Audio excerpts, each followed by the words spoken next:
ไม่ไม่ถึงร้อย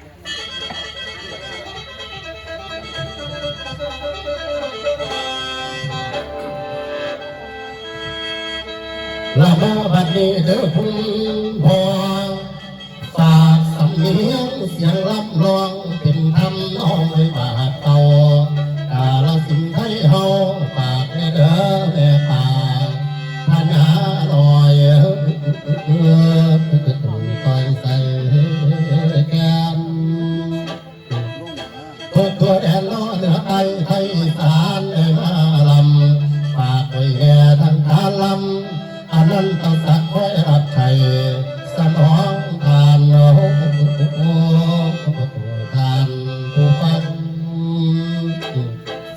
คุณพ่อเอ๋ยสานเฮาสิเก้าหน้าทางการลำสิลำทาหากคุณลุงคุณอาบรรดาแฟนน้อพี่น้องประคองไว้ดอกซอยกันขอบคุณแฟนทุกทั่วบ้านที่ยังส่งกำลังใจมีจดหมายไปหาว่าอย่าเศร้า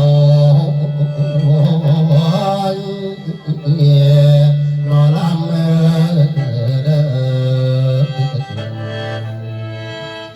ระบอเศร้าเด้อแฟนข่าวปากว่าตาเป็นมันแกน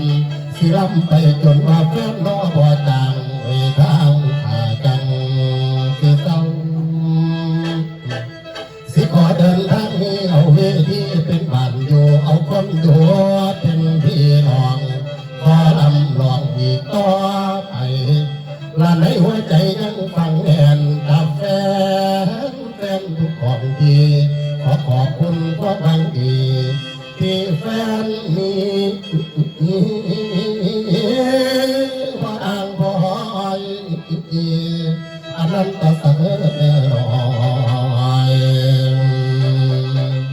เสียพอลืมเดิมแฟนเดิม